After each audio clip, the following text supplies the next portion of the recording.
Hello, everybody, and thank you for tuning in. My name is Matthew Hadawani, and I am extremely ecstatic to be joined by TSN reporter Matthew Scianitti. Matthew, how are you doing today, man? I'm well, Matt. How are you?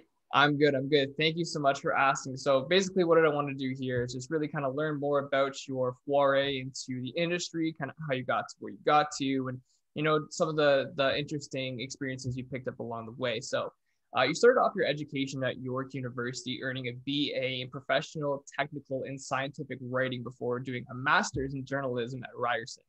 Was that kind of the industry and area of work you always saw yourself getting into? Well, I first off, you're the second person, and I know Ryerson must have it somewhere because only at Ryerson events and with Ryerson students do they remind me that I have a business, technical, and scientific writing degree from York. Those 5 years were like a fever dream because I barely remember anything. Ryerson's where I wanted to go to. You know this very well. I've known you for years. It was a very important piece and important part of my life.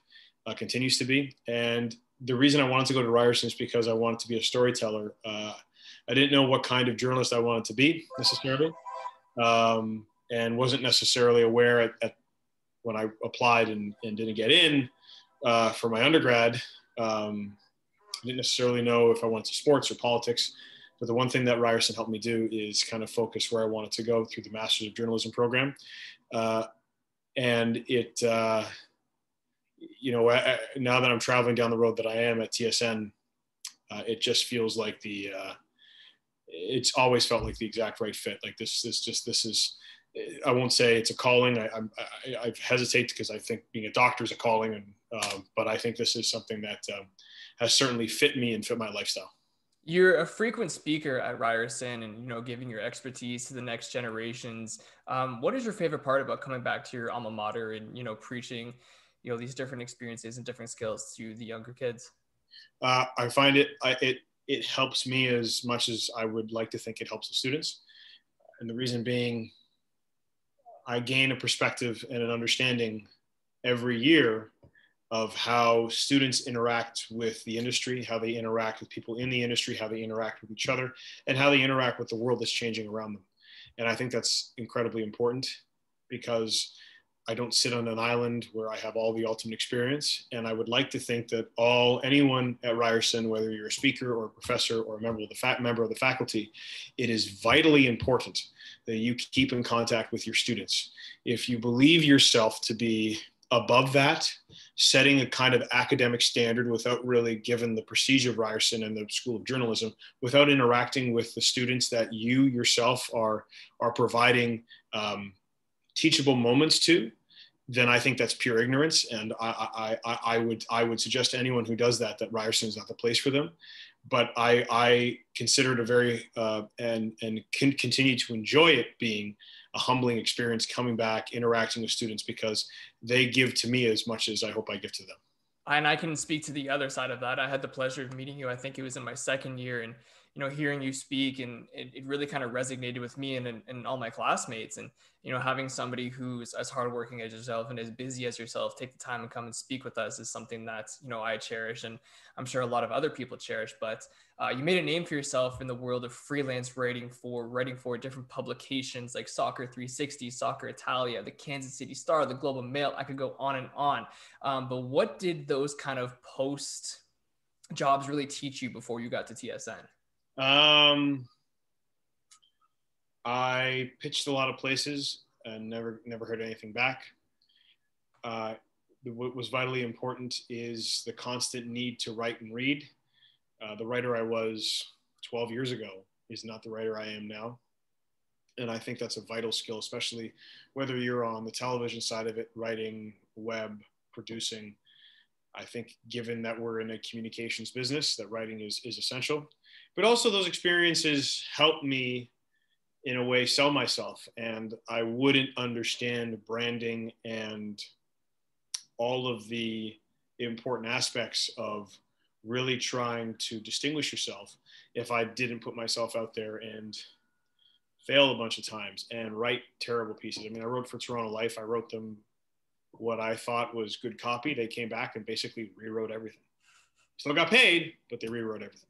So it's one of those experiences where you kind of understand when you're a freelance writer that you're exposing yourself constantly to the whims of certain editors, but at the same time, you're learning a lot about yourself because you're really trying to sell yourself and your knowledge and your ability. It doesn't always work, but the good thing about it is over time, if you continue to be persistent with it and continue to try to do different things. I mean, I've written on soccer, I've written on beer, I've written on baseball, I've written on IndyCar, I've written on figure skating. I mean, it's you really have to sell yourself as someone who, as much as we like to think everything is hyper focused and I have a niche and I'm going to go after that niche, at the same time, being able to show that you can diversify yourself and that you are nimble is a very important skill to develop, especially when you're in your early part of your career and you're a freelancer. In that same breath, you also did a lot of freelance on-air work with a lot of different radio stations. Was that kind of where your desire to be an on-air talent was born, or is that something you kind of always knew that that's the area that you wanted to pursue in sports media? I didn't want to be on air at all. I remember being on with Roger Lajoie in 2010, summer 2010. I was on Fan 590 for the first time, and I had a notebook full of notes of talking points for a 7-minute hit because I was literally scared out of my mind. And I remember I was dating a girl at the time. It was Canada Day, and I was in the backseat of her parents' car, or maybe no, it was my own car. And I was literally like shaking because I was so nervous because I was live, and I'm on the Fan 590, and I realized very quickly that I was taking it way too seriously. Wasn't relaxing. And then I certainly did a lot of stuff with Nigel Reed's soccer show alongside John Molinaro. Was on TLN with the Talent Soccer Fanatics for a while before that. So I enjoyed it because it was something different. It was something new. It took me out of my comfort zone. And still at the same time, I was hesitant because I loved being a writer. I had this elevated idea that I would write these grand pieces that, someone down the line, someone like me would read and study and, reverse engineer and try to figure out how, all this up my head up my backside thinking.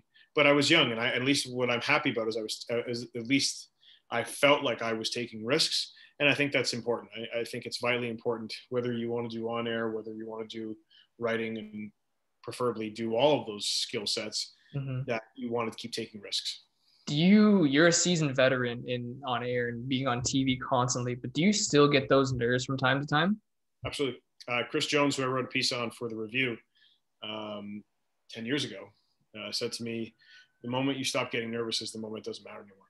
And he was talking about writing features and putting himself out there. And I still get nervous. I mean, I get nervous. I mean, there's this little sense of anticipation that I get. And I think it's really important. I think it's important to feel that kind of, here we go. I'm about to do it. And it's great. And I find that it's going to be interesting because I've been live, but I've done a ton of affiliate hits, but I haven't been live for a while. And I'm, nervous to go back to that, not because I think I'm going to blow it, but because I think that, I'm going to stand there and be like, okay, this is that feeling again of okay, be on, be ready, let's go. And I'm looking forward to it. I have a nervous excitement. And I think if you don't have nervous excitement, you're kidding yourself because you want to be eager and willing and ready and open to kind of embracing the moment. Later down the road, you landed a job with the National Post covering all of the major sports leagues. Did that really was that the next level of preparation for TSN, having to cover all these different stories coming at you at once? Sure helped because I had no idea I was getting to TSN. So it sure helped that I was, covering figure skating and IndyCar, and went to Woodbine to write a profile, did a feature with Tessa Virtue and Scott Moyer. I hadn't watched the CFL religiously or really at all until I got to the National Post and was like, okay. And I had no idea that was going to become a major part of my professional life. So it's amazing how much, when you open yourself to certain experiences, the path that it might take you on. And, when I I was speaking to somebody recently. I will always forget I will always remember, excuse me. I will always remember being in the editor's office of the National Post, being told my contract wasn't going to be renewed, and just all the blood draining away from me, and being like, oh boy, like, what do I do now? And being 25, 26, 26, and being scared. And, to go back to the sense of nerves, getting the opportunity to have a screen test, not having a great screen test at TSN, and then they call me back, they want to give me a shot. And knowing that the path that I've gone down has really been about, again, I go back to this, I think I told your class, and I think I've told the other class, this idea of what's your threshold for pain. That's, now that I've gotten older, and now that I'm older and interacting with students and realizing that's not really the right context or language to be talking to young students about. It's more about taking risks, and it's more about being comfortable taking risks and knowing what your limitations are, if you have any at all. And the National Post, certainly, with the idea of, here are blank pages every single day that you have to fill, and fill those pages, because if you don't, we don't have a paper to put out, allowed me to say, okay, I have to develop story ideas in different sports, and I have to write long features or little capsules, or interview people, or write on deadline. And all of those things helped me when, inevitably I got to when unexpectedly, not inevitably, unexpectedly, I got to TSN, and that was I'm very happy for the experiences I had at the Post. You touched on the CFL, but you are a celebrity at these games. The fans in Hamilton have Shooter Scianitti signs, and they look forward to your presence there. What is it about the CFL and the fan atmosphere that's so unique compared to other sports? Yeah, my face there was celebrity. I mean, at the end of the day, I know some people think I'm being self-deprecating, but I'm still very much the guy who just wears Chucks. As clearly I'm branding today. Shoutouts. Yeah, they know where to send the check. I love the fans of the Canadian Football League. They've been nothing but good to me. Now, some fans, certainly when they're well lubricated, will go ahead and certainly take a little bit, they will be a little bit more aggressive in trying to get my attention. And certainly they know they can do that. However, I'm also aware that, listen, this is just football. We're here for 3 hours. But the one thing I love about the CFL, and I've covered NFL games, I've had the pleasure of covering 2 AFC championships at Foxborough. When the CFL matters, and I said this to somebody yesterday, it's uniquely ours. You go all across the world. Every country has, England has the FA Cup final, and Ireland has the All-Ireland final, and Australia has Aussie Rules football, the grand final, and the US has the Super Bowl. The Grey Cup's ours. And what always gives me I always feel a surge of emotion standing on the sidelines before the Grey Cup. I mean, I can close my eyes and think about 2017 in Ottawa with the snow, or 2018 in Edmonton, or 2019 in Calgary, and being like, this matters. It matters, because here's an intersection of the country coming together for, a sport that's very community based, and we're about to have a time, and let's go, let's have some fun. And there's a lot to it. Sometimes, I would say 2019 wasn't my best broadcast. 2017 is still, I consider that the greatest live event I've ever been a part of. So, there are so many things about the CFL that I enjoy, but I tie so much of my experience as an on-air reporter to that league, those fans, and those moments. A lot of people just see you on game days working the sidelines, but what does a typical kind of week look like for you in between those events? Well, right now, we're getting ready for, the rest of this week. Tomorrow I'll be starting a few essays, a Canadian soccer essay, then getting ready to interview Kia Nurse. Her and I are working, no, not Kia Nurse, sorry. Kevin Pangos first used to play for Gonzaga. We're going to be collaborating on an essay about Gonzaga heading into the NCAA tournament. We're going to be, and then I will do something with Kia Nurse on how perfect you have to be to stay perfect, because Gonzaga is with Canadian Andrew Nemhart heading into the NCAA tournament Selection Sunday. And then next week is NCAA. And we're getting ready for March Madness on Thursday, from my apartment, doing live events, doing Zoom calls, the new reality of the situation. And then once that's done, we're starting to think about the CFL. But, you sprinkle in NFL features, you sprinkle in some Canadian soccer and the men's team preparing their attempt for the 2022 World Cup in Qatar. So there's a lot of, there's a lot of stuff, not necessarily a ton of stuff on my plate that it's so overwhelming, but the way my mind, I love it working is that I love to be nimble. I love to kind of focus on different things, just the way my mind operates. But a lot of what you do doesn't fall within 9 to 5, right? So there's listening to podcasts, and there's reading articles, and there's checking tweets, and there's talking to producers, and it becomes an immersive experience throughout the day. Now, over the last year, surely it's been a lot of experiences from my house, but it's something where the investment has to come in every single day, and you have to kind of, what's that? I'm going to butcher the saying, but success is a daily expectation, and the rent comes due every day. Yep. So it's just that's, and you're not always gonna have good days.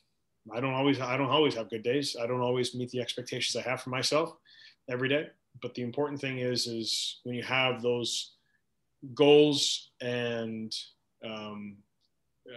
those tasks set in front of you, you want to be able to say, okay, you know what? I've got these in front of me. I have a pathway to an end goal.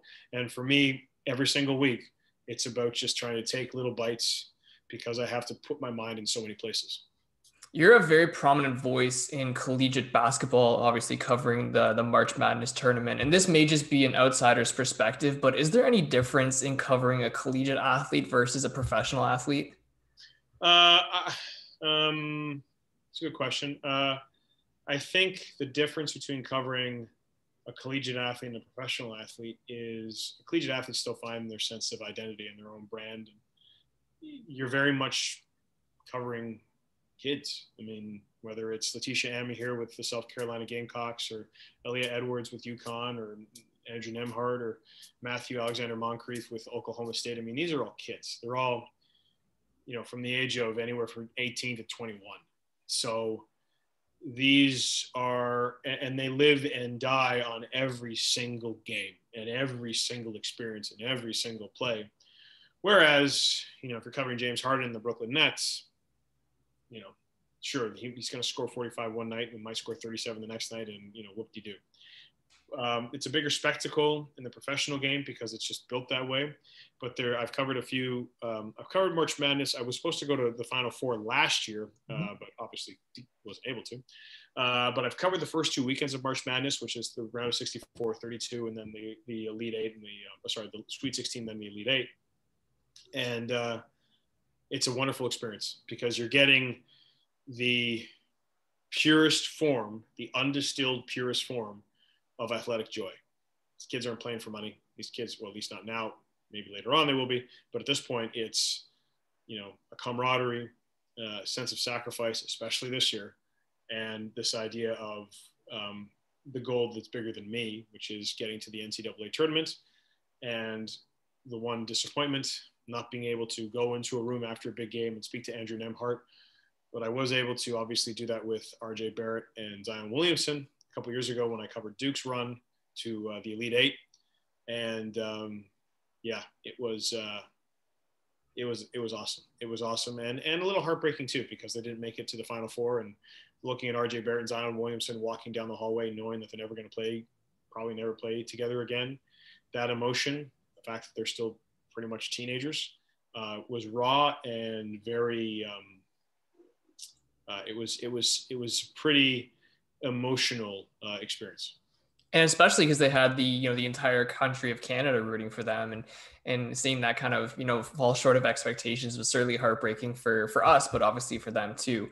The world's a little bit different now with obviously the COVID-19 pandemic affecting all of us in our jobs. But before the pandemic hit, obviously you being a reporter, did travel ever really wear you down? It did. It very much did. Travel can be. I've had years where I've had 65 flights. I'd say 2016 to 2019. I mean, it was constant. It was all the time. Every week, a couple flights a week, and it's a grind. And it's something that can wear on you quite a bit. This has been a bit refreshing. And am I looking forward to getting back on a plane and traveling again at the same speed and demand that I was? I won't necessarily say yes, but I'm also understanding that that's part of getting life back to normal, getting life back to where it was and where it used to be, and where it kind of feels comfortable, and making sports feel big again, and being there for the experience and trying to articulate that experience back to the viewer.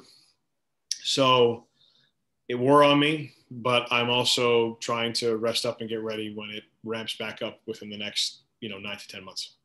You mentioned that you're doing a lot of hits from your condo. Is there any other area that of your role that the pandemic has really affected you in? Oh yeah, I mean, if I covered the one league that didn't play. It's the truth of it. So what I had to do is I had to adapt, and I started pitching essay ideas in the same vein of Tom Rinaldi and Wright Thompson with ESPN. These eye candy pieces, not necessarily editorial, but trying to build up an event, trying to make a situation or a player or a mixture of both matter to the viewer. And I'm very fortunate that TSN said, okay, we'll let you run with it. You saw a need, you're going for it, we'll let you do that. Writing soccer, NFL, NBA, not really CFL, but NFL stuff was great. And it's opened a niche for me a bit, which is pretty gratifying. And at the same time, makes me really appreciate that, especially now, you have to sell yourself. And I was doing affiliate, on top of that, I was doing affiliate hits for CP24 and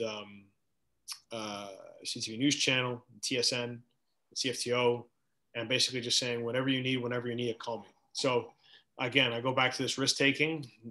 No one was really sure what was going to happen during the pandemic, especially in sports media, where we've seen cuts very recently. In the media world, we've seen cuts very recently. Huffington Post being cut today. So it's at this point, you have to show your value, and I was very fortunate that TSN allowed me to do that. One thing you've really preached to me over the span of our relationship is to really be adaptable, and that's kind of something that you resonated here. But pivoting back to the CFL, the league lost a great ambassador in Chris Schultz, who passed away last week. Can you kind of touch on what your relationship was like with him? Schultz, as I've mentioned in on social media, there wasn't a sweeter, nicer, more friendlier entity on the CFL field. He was 6'6", 6'7", and as tall as he was wide, but a childlike wonderment and enjoyment of the game. For a man so large and imposing, he loved the game that much, and he made sure that we all knew it and that we all carried that same sense of purpose forward. And as I mentioned on social media, there was a time when I started TSN in 2013, when I had still no idea what the heck I was doing. I'd only been covering the CFO for something like 24 months. And Chris Schultz is coming up to me, asking me my opinions about the Argos practice that week, and asking me questions and wanting my insight. And I'm like, this is Chris Schultz. He played 3 years in the NFL for the Dallas Cowboys, and he played on a Grey Cup team alongside Rocket Ishmael, Mike Clemens, and Matt Dunnigan. And he's asking my opinion. But what I realized, as I said in that tweet, was he was making me feel part of the team. He was like, you're on board. He wasn't testing me. He wasn't trying to, and there was no initiation. He wanted my advice because I was a member of his team, and he wanted me to know that he appreciated my opinion. That's Chris Schultz to a T. And beyond being a lovely, friendly man, he wanted everyone to know that they mattered. You mentioned that you were pitching these essays and kind of coming up with these ideas to kind of keep your mind busy throughout this time. But are there any other areas of the media that you kind of see yourself dipping a toe into later on in your career? It's an interesting question. I think now more than ever, we appreciate how finite our careers can be. And I think I would like to say that if I'm faced with a situation that I can say yes to, given where I am in my career, that I'm more often not going to say yes, whether that's hosting, whether it's feature production, whether it's producing. My essays, when I wrote them, I didn't voice many of them to start off with. Kate Burness, Rod Smith, Jermaine Franklin, Kayla Gray, they voiced them. So say yes to everything, open yourself up to new possibilities and try. But I don't have like one concrete thing apart from a desire to cover the 2026 World Cup when it gets here. Then I'm looking at being 40, which is, a pivotal time in anybody's career, because then it's like, okay, in media terms, I'm starting to go this, and then I'm turning over and I'm doing that. So it's, over the next 5 years, it's going to be interesting. The next year is going to be interesting. The next 6 weeks is going to be interesting. So that's why stay present, move forward, open yourself to possibilities, take risks. Simple as that.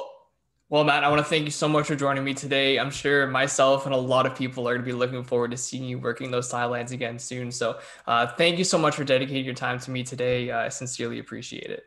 Always a pleasure, man.